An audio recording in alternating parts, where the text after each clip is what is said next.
The 1950 Washington Lee football team surprised the collegiate football world, winning the Southern Conference and being invited to the Gator Bowl.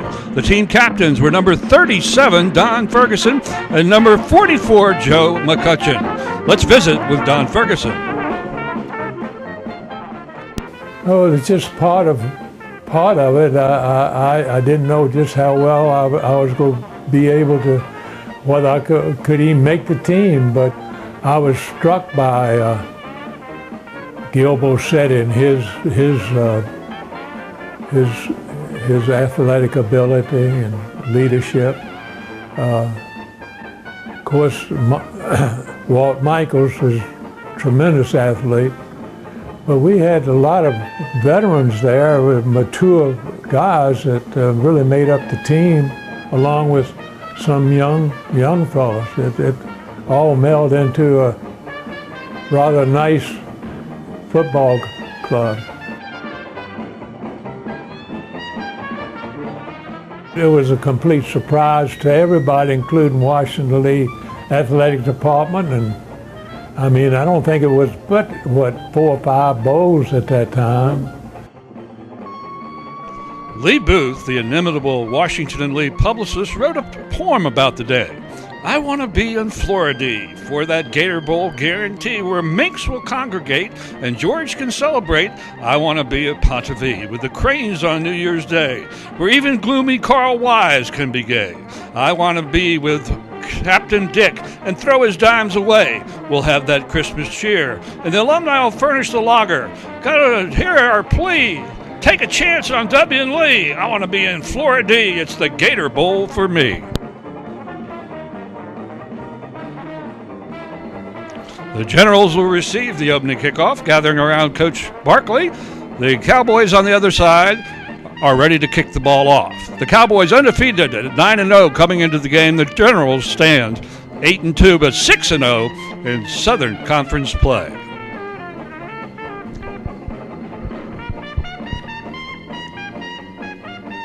Both teams ready for this big showdown in Jacksonville, Florida. A crowd of 26,000 on hand as the Cowboys kick it off. The Generals receive the opening kick inside the 10-yard line. Back up the field, a great play by the special teams of the Wyoming. 1st and 10 for the Generals on the 18. Boschetti pitches to Stark. Stark around the right side, a big gain for the senior. On 2nd down, a straight dive into Cowboy country, and the Generals have got their mojo working. And now a cross buck by the Generals for a short gain. Boschetti on the reverse, hands off to Charlie Holt. Holt, a big gain, 1st down at the Wyoming 37-yard line. Long count by Boschetti.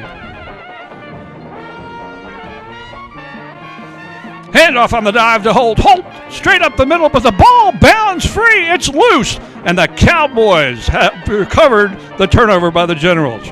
From the single wing, boom, boom, Tam Boom fires a pass complete, but look at this fumble. It picks up 3 yards for Wyoming. Again from the single wing, Tam Boom straight up the middle, a short gain.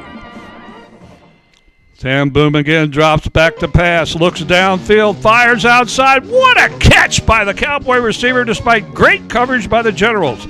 Now Tam Boom brings it back the other way to the near side. It'll be 1st and goal for the Cowboys inside the Generals 10. Missing middle linebacker Walt Michaels today. Handoff off the right side. The Generals make a big stuff. Again, the Cowboys try to go to the left side. Incomplete pass in the end zone. The Generals, will they pick a goal line stand here? 3rd down. And they sack Tam Boom. Now it's 4th down. And the Generals, are they going to make the goal line stand? Yes, they do, and the ball goes over the Generals, but they'll kick it out of the end zone into a fierce win. The short kick rolls dead at about the 35-yard line, where it'll be 1st down and 10. Tam Boom, a great passer, drops back. Now he's going to run with the ball, and he's scurries down inside the 20-yard line. A straight dive by the Cowboys down close to the 10. The Cowboys taking advantage of the Generals' fumble on the drive. Handoff off the left side, about the 5-yard pickup on the play, and that's the end of the first quarter. No score at the end of the first quarter of play. And the officials conferring at the other end, wondering why they weren't wearing hats. Again, from the single wing, Tamboom rolls to his right, looks back, fires across the field, touchdown Wyoming. So Wyoming on the scoreboard first. Happy Cowboy fans, they're just happy to be out of the snow. Wyoming lining up for the extra point. Notice the straight-on kicker. Snap, set, kick is up. And the kick is wide left, so the score will stay 6-0. Although that young Wyoming cheerleader, she again is just, 7-0. That kick was good. So the Cowboys kick it off. This time a shorter kick taken by the Generals. Up the middle of the field, it'll be good field position this time around for Washington Lee outside its own 30. Bochetti rolls to the right, fires downfield, double coverage, and the ball knocked loose from the Generals receiver. Pitch to the trailing back, turning the left side, going downfield, and the Generals continue to move the rock against the Cowboys. First down at midfield. Bochetti drops the pass, fires across, intercepted, the second turnover of the day for Washington and Lee, and the Cowboys in good field position. And to Tamboom, he's going to roll right, look to throw the ball downfield, and a great catch by the Cowboy receiver.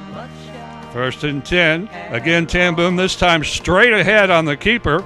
No, he hands it off on the reverse. Oh, what a tricky ball handling day. Looked like Gil Bochetti right there. But a big walk-off against the Cowboys, a 15-yard penalty. That backs them up into their own territory. Again, Tamboom drops to throw. He heaves it down to the center field. Wide open receiver. Great catch. So again, the Cowboys on the move.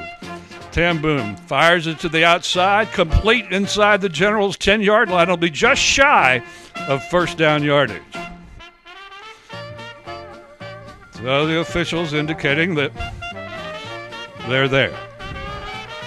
Handoff off the right side, a short gain as the Generals' defense comes up big on first down inside the 10. Second down now, and the Cowboys going to call timeout to talk about it. No, actually, we get a 5-yard penalty against the Cowboys for a delay of game. Tamboom drops to throw again into the end zone. Incomplete. Great coverage there by the Generals, but what's this? An interference call. Did you see interference on that play against the Generals? Inside the 3-yard line, straight ahead and into the end zone, the Cowboys go for their second touchdown of the day. Oh, we're going to have a halftime show at the game. Let's have a halftime show right here. Our special guest today, Don Ferguson, and he's going to talk about the Tennessee-Washington Lee game in 1950, won by the Tennessee team, but barely. A bus came up to the gate. The gatekeeper kept looking around the bus, and he didn't open the gate, and he said, well, where's the other bus? And Coach Barkley told him, he said, we only have one bus.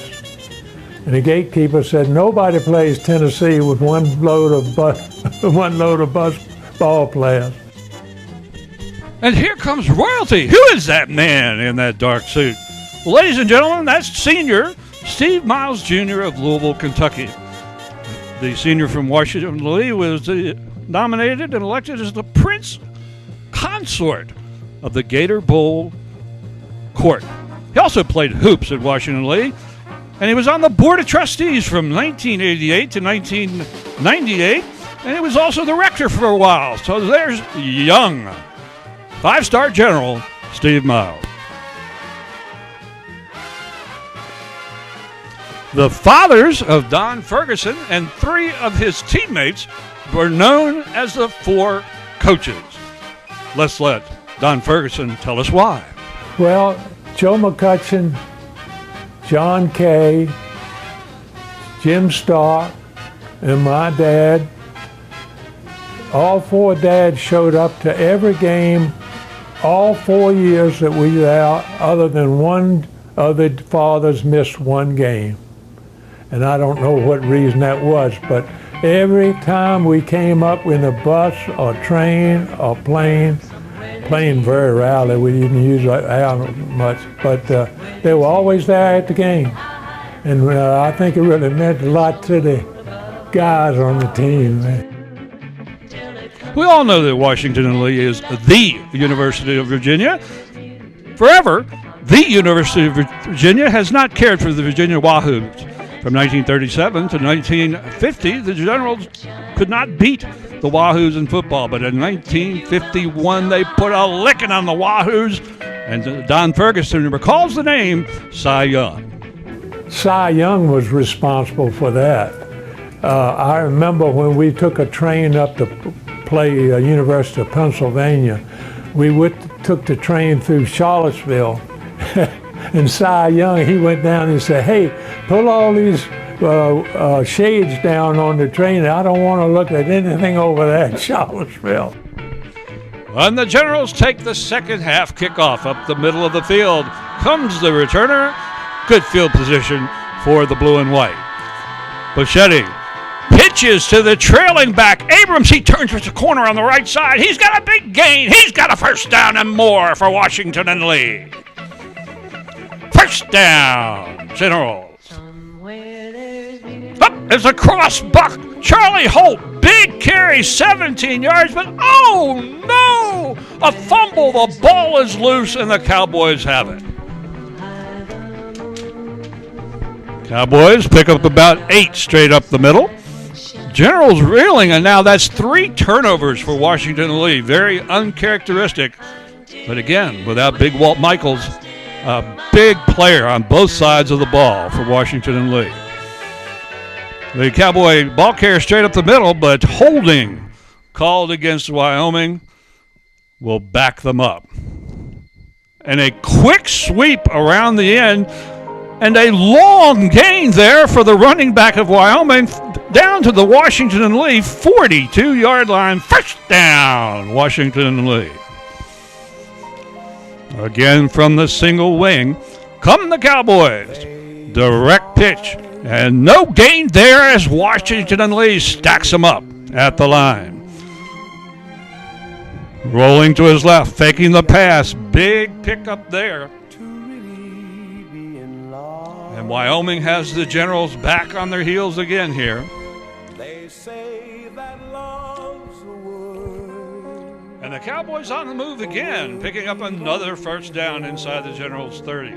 The single wing tough today. A big trap play there, but a big stop by the Washington & Lee front wall. Talboom drops to throw, fires to the outside. A diving catch inside the 20, moves the sticks again.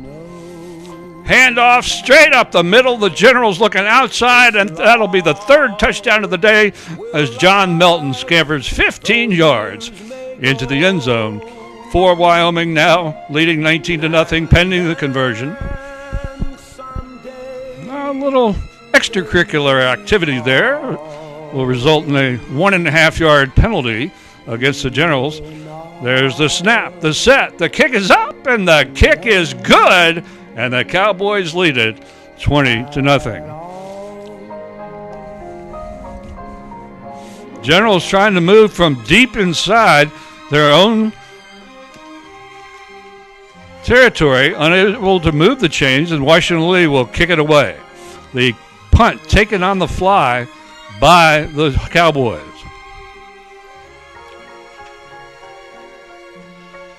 Cowboys leading 20-0. The Generals get the ball back. Turnover there. Boschetti drops to pass. Fires long downfield. Incomplete inside the 10-yard line. But a penalty, an interference penalty. Imagine that. Maybe they give back for that call down on the goal line in the first half.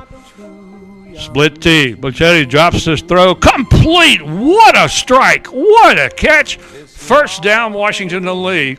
And now look at this. Slow motion. Didn't have much of that in 1951. Oh, he caught it again. So the Generals on the march.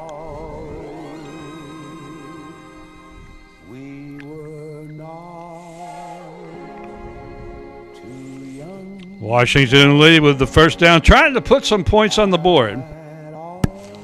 And the Generals on the move. A sweep around in puts the ball down inside the 5-yard line. First down, Generals hand off the right side, nothing there. Generals knocking on the door. Second down, pitch, sweep, right side, nothing there. So now the Generals facing 3rd and goal at the 3. Boschetti hands off. No, he keeps it and into the end zone he goes, and the Generals are on the board. It's 20-6. Coach George Barkley, it's a long day for he and his Generals. 20-6, Wyoming. 20-7, Wyoming wins the game as Harry Brewer adds the extra point. Let's ask Don Ferguson what he remembers.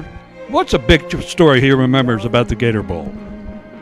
But the real big story about the bowl, we were sure that we will get wristwatches, and lo and behold, we had a banquet and they handed out us alligator wallets. So we were picking out our wallets and asking us what time was it. Thankful that I was able to go to a school like Washington Lee, and I think I grew there as far as I was concerned, because of the atmosphere and because of the faculty that they had.